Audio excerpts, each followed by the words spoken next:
So this is what I'm gonna do. This is where I am. Where am I? I'm about 3 hours, maybe 2 hours shy of Jasper, Alberta. I'm heading basically northeast. And I'm coming close to where my old girlfriend had that thing running beside her car, and its face was, quote, filling the whole window of the car. And they were in an absolute whiteout blizzard in the middle of the night, heading to Edmonton. And there's some heavy duty big rig traffic coming by. But anyway, once I get to that spot, I'm going to hopefully have not too much traffic. I'm gonna leave this little GoPro, I got a little tripod on it, and I'll face it out the window. Hopefully it focuses good. But I wanted to give you guys a view right now what I'm starting to get into. And for a lot of people in the United States, a lot of people in Europe, in many places in the United States, might not be able to wrap their head around just how much untouched frickin' real estate there is here. It's mind-boggling. If you were to draw a straight line from Blue River straight west to Prince George, it's all mountains. All remote, timbered, heavy timbered mountains, and maybe some sled access, logging access, but that's it. And if you go to the right side of the highway where I am right now, it's the same deal for a freaking ever. So, moving along, I'm going to try to safely get back on this highway. And, but I'm gonna spin the camera around. I want you to take note of how big these timbered hills are on either side of me in this valley right here. And then picture how many frickin' miles it goes in both sides of the highway in the opposite directions. It's amazing. So, take a look around, all right? Look at these timbered hills. Look at all this timbered hill behind me. It goes forever. Forever and ever. I'll guarantee you there's not a human being alive who can dictate to me or you what exactly is running around in these mountains, either full-time or part-time or however it's working. I've been driving for about an hour, I think so far, hour and a half of basically not very much human habitation at all.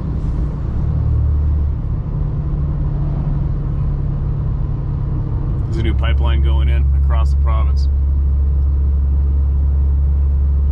Look at these mountains. Look at this timber. And it just gets bigger and bigger and more vast.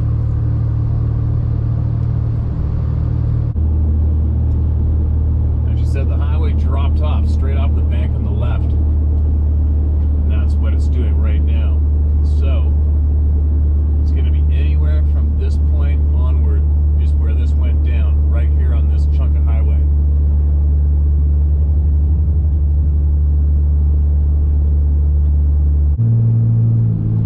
So there you go. Somewhere on this stretch, either right behind us or right here, is where that thing loped along the highway looking at them. And it lived, possibly still does, or came here for a little while and hung out right around here, right in these hills. Just want to drop off right here. And this is where we drop back down to the river. So, it happened in the last 500 yards. You're within a 1,000-yard stretch from one end to the other, but this is where it went down. Check out all this timber. Look at those mountains up in the distance. British Columbia is very, very untouched. Sure, loggers and surveyors go in there and hit those mountains and helicopters the odd time, but not very often. And when they do, they're not there for days on end, are they? It'd take 100 lifetimes to investigate every square inch of this land. Look at it all. Look at it all up there.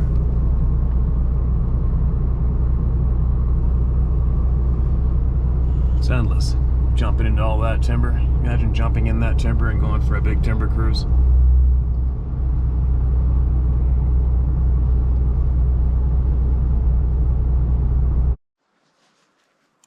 All right, definitely in the middle of frickin' nowhere. Hopefully you can see that view behind me. I don't know if you can or not. I'll know later on the screen. The screen on this camera is just too small for me. Where I am on a desolate, lonely highway between Prince George and McBride. Highway's down below me. You're gonna hear the very odd car go by, like right now. Anyway, I'm on a access road, logging road. There's still too much snow to get off the road, so I'm stuck here on the side of the highway. Not stuck, but I think I see fresh bear tracks and snow up there. We'll go check them out after I'm done. Attempting to get a few shares out here. Where am I? So we did have somebody write in earlier, a logger, and he was in a work truck, and it was late at night driving this way on this highway, not far from here. And I believe he got a flat, and he pulled over. He saw something in the headlights, something big, and he pulled over, and he was out of his truck, and he could hear what he described to us as flip-flops smacking on the pavement as this thing was running down the highway, running straight at him, and he felt he was about to be attacked. But then the lights came around the corner of, I think, a logging truck, same company, and he pulled over to give him a hand, and then the thing took off or something. But I remember that story was right here. I always remember the stories where I am, where I go, right? But anyway, let's get into some shares here before I carry on. I got an hour and a half to go, I guess. This is titled My Parents' Story.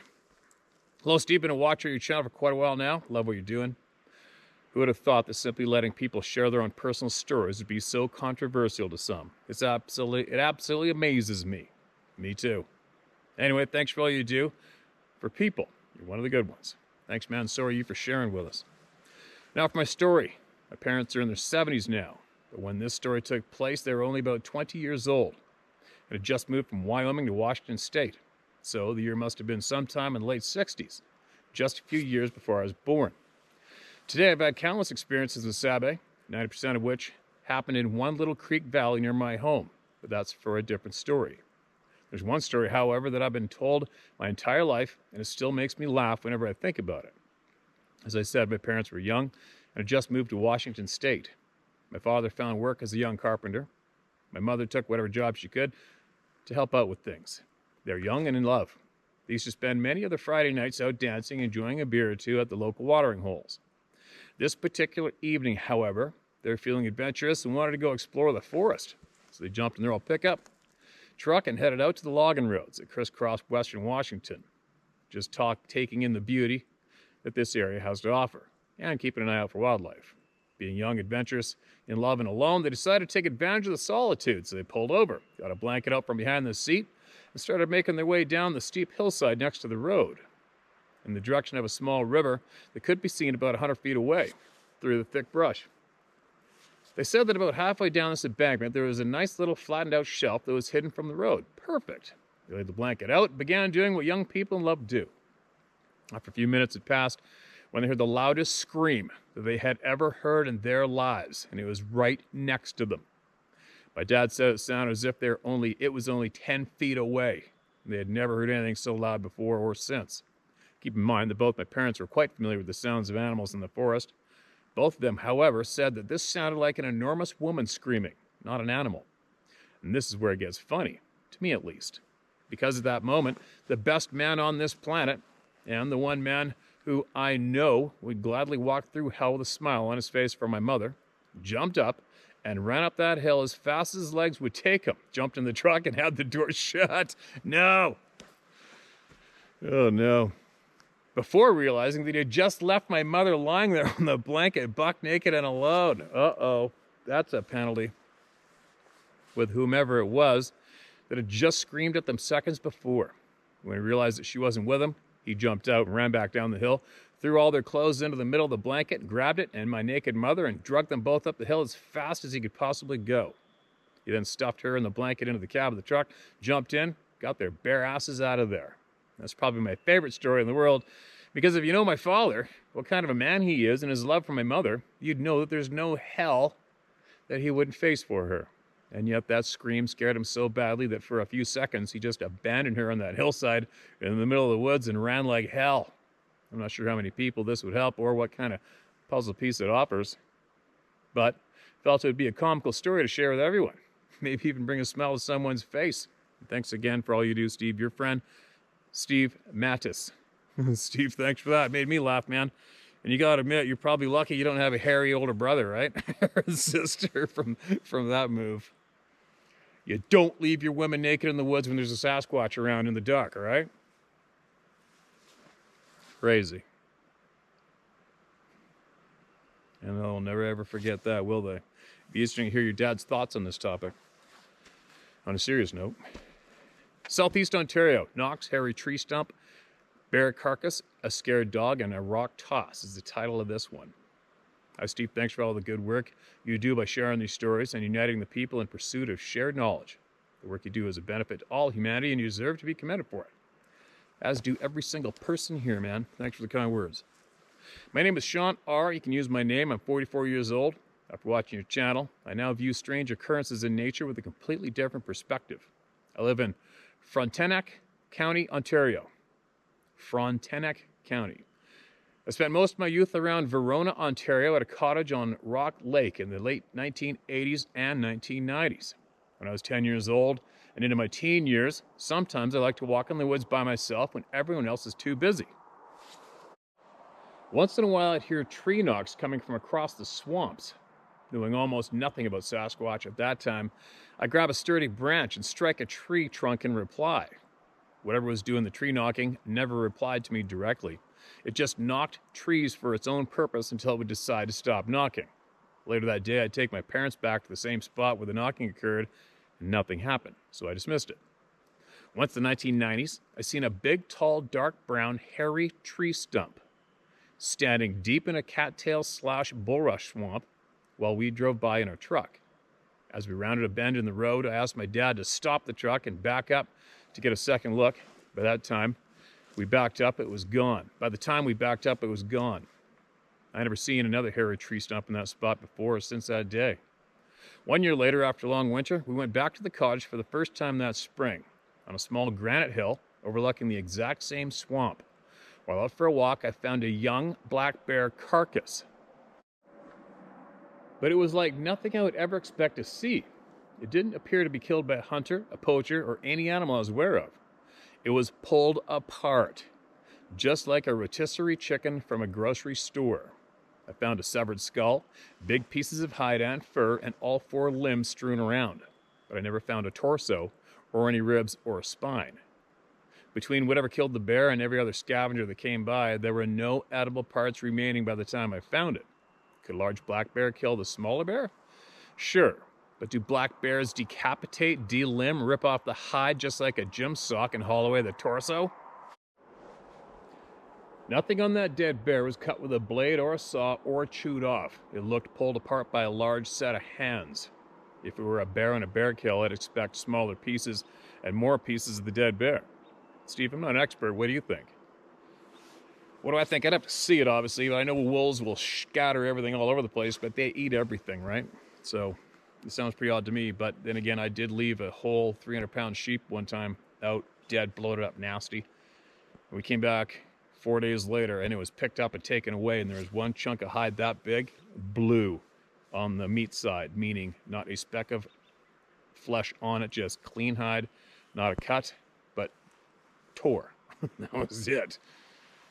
But if you, like I said before, if you're emailing me about it, you probably know what it was, right? In the early 2000s, my parents bought a year-round home in the Verona area. This house is located at the end of a long, brutal gravel cottage road. At that time, I was living at my own place in the suburbs. But the rest of my family would hear tree knocks at the new property, including my older brother, who was the biggest skeptic of everything. Even my brother couldn't dismiss the knocks that he heard. 15 years ago, my parents moved again and bought another home in the Verona area on a paved road. This time, my parents were walking their dogs on the K&P trail near Verona landfill site. Suddenly, out of nowhere, one of our dogs rolled onto its side, shrieked, and briefly rolled around in a total terror as if something was trying to eat it. My parents said there was nothing there, or our other dog never reacted at all. That was so strange. Our dog that reacted in terror was mostly blind but had excellent hearing. Our other dog that didn't react had excellent vision but was mostly deaf. The scared dog may have heard something, but who knows for sure. Just last May, I was hiking off trail near Depot Lakes Conservation Area. Everything seemed normal and peaceful at first until I climbed a hill and rounded a bend. I could see a long, clear path in front of me beneath a row of hydro towers. It felt like something was watching me off in the distance. Since black bears are hungry and often with cubs that time of year, I backed off to a safer spot slightly closer to my car. Things were good again, but only momentarily. That unknown thing had closed the distance on me very quickly, like a vehicle going 80 kilometers per hour. I couldn't see or hear anything, but I knew something was just on the other side of the hill where I'd just been. I wasn't interested in having a face-to-face meeting, so I decided to go back to my car ASAP. I ran through the woods across a beaver dam, got to the road, and got the hell out of there. That was the first time I'd ever been flushed out of the woods by anything. To me, it seemed too fast, quiet, invisible, and tactical to be a bear, and it scared the living crap out of me like I've never felt before. It felt like the fear was forced into my mind by something external. That feeling was unshakable while it happened. Last October, I was riding my dual sport motorcycle on the KMP trail north of the Trans-Canada Highway number 7. Just and east of Road 509. With the leaves down, I could see further into the bush than I previously could before. I noticed a solid cedar tree stump broken off at least 4 feet from the ground. It wasn't saw cut, axe cut, beaver chewed, or wind blown. It was broken like a person would break a pencil. The stump was more than 1 foot around, broken 5 to 10 years ago. It looked like it was once a perfectly healthy tree. This looked so strange, so I continued north. As I approached Bolton Creek, I could see the opposite shore was a steep hill with a cliff on top. I've been to that specific creek valley dozens and dozens of times before, and nothing strange ever happened. But this time it was different. It felt like something was watching me from the top of that cliff. I didn't see anything up there, but I knew something was there. Before I pulled over and parked my bike, I said, something inside my mind, I know who you are. You know who I am? So I'm just going to park my bike and stare at this cliff. Oddly, it felt like something was listening and received my message.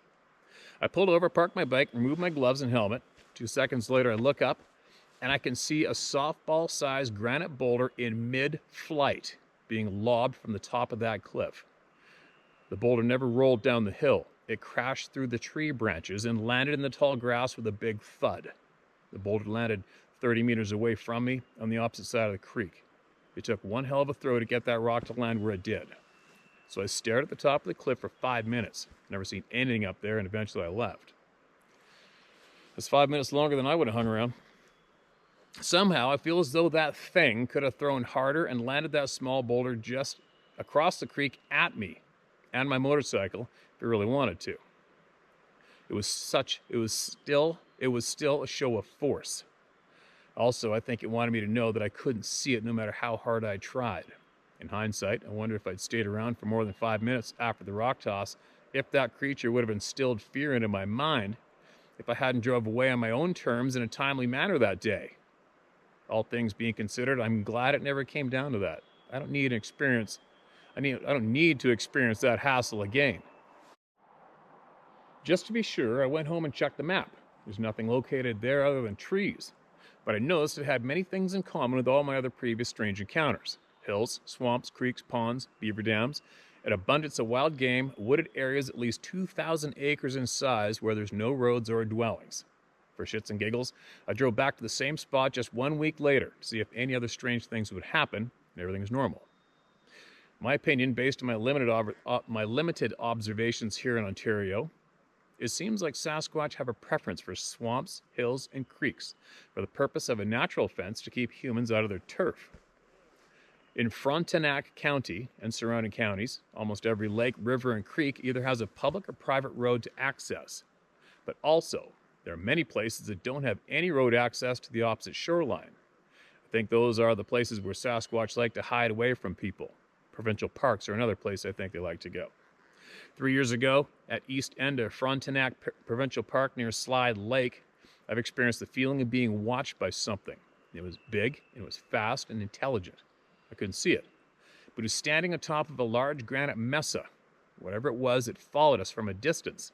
As we approached a frozen waterfall, I could see there was a geographical choke point nearby that connected the granite mesa. Suddenly, things felt even more strange in my gut, and it was getting late, so I turned around. Things returned to normal once we walked further away from that granite mesa. My advice to anybody entering or approaching these areas is to be aware that there's something out there that's very big, strong, fast, intelligent, super stealthy, and it likes to mess with people. But mostly it just goes where wild game animals are found in abundance. Stand your ground, state your purpose, but try not to piss them off. But if you feel threatened, just leave and come back another day. But don't be too freaked out by the presence of a giant part human, part ape creature in the forest. If you really wanted to kill people, you'd already be dead. Steve, I'm not a biologist, but I often think about how nature works. Sloths evolved to survive off a diet of jungle leaves, move around really slow, and burn as few calories as possible. Male silverback gorillas can grow to massive sizes, but they still just eat plants and insects. For me, the picture inside my imagination of a human/gorilla hybrid, this omnivore but mostly carnivorous, well, that creature should have all the physical traits reported from eyewitness Sasquatch sightings. Animals that eat meat evolve differently than herbivores. Sasquatch would likely be taller, larger, faster, stronger, and more cunning than a silverback gorilla, in my uneducated opinion.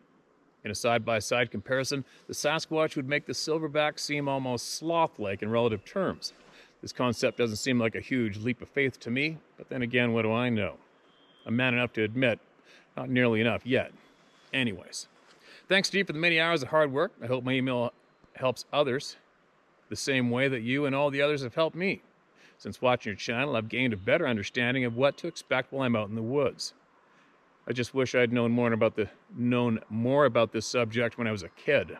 Thanks for informing the current, next, and future generations. Sincerely, Sean R. from Frontenac County, Ontario, Canada.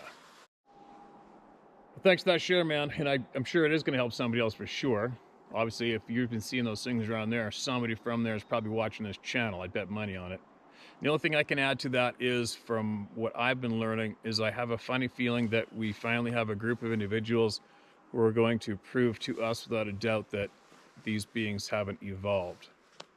They have shared with me so far that they feel that something or someone has intentionally messed with DNA 15,000 years ago. So, we'll see what comes when they pass on that knowledge officially here pretty quick. Obviously, people are going to be shaking their heads in disbelief and argument. Whatever, that's fine. Keep hanging around and keep learning. That's what we're doing. See if we get one more out, and then we're going to go up there and check out those prints up there. It's titled Experience. My name is John.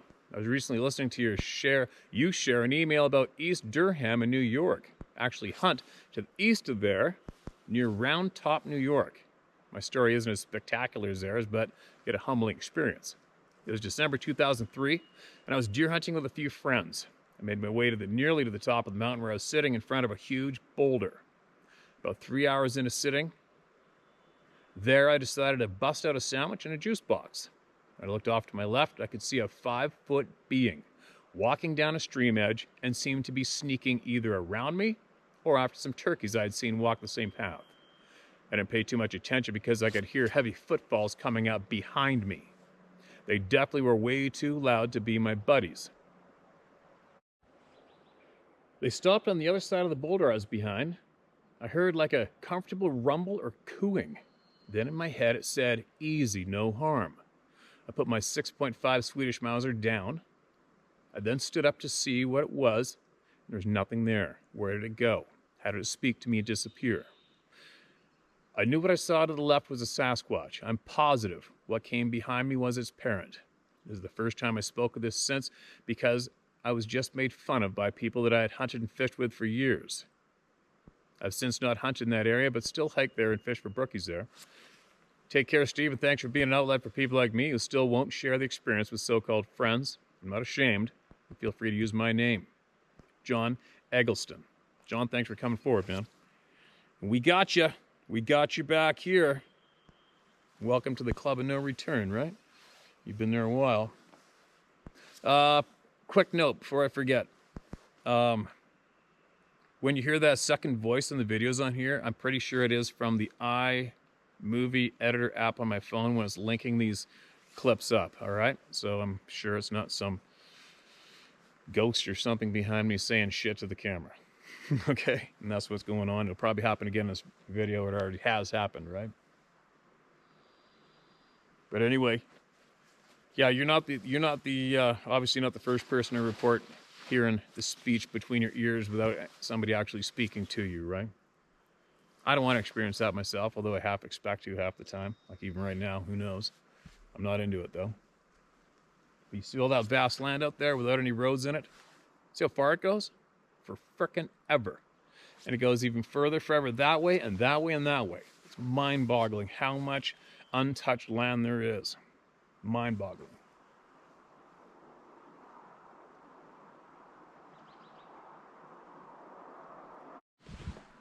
But anyway, I'm going to jump down off this boulder I'm standing on, and we're going to go up this snowy road right here and see what these tracks are, and I'll take you with me. And if I had to guess right now, it's probably either melted out wolf or it's bear. It's one or the other. It's not going to be anything else. You can tell already from here it's a four-legged animal. Okay, come out of that timber and headed up the road. Those are getting bigger. That's looking like a bear. Looking pretty big.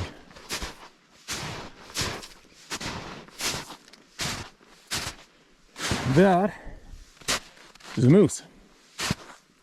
Melted out moose tracks. How can I tell? Because I've seen a gazillion of them. I can tell by the hourglass shape that ungulates always leave in the snow. That's a full-on moose. He went down across the road, probably ate some of these willows right here. There you go. Melted out moose tracks. There was some fanatics would want to say, oh my God, there's Sasquatch prints for sure. Now they're not. Here we go. Tomorrow, late tomorrow, I'll be at my final destination in the north, I hope. And then we're gonna see some shit for sure. Talk later.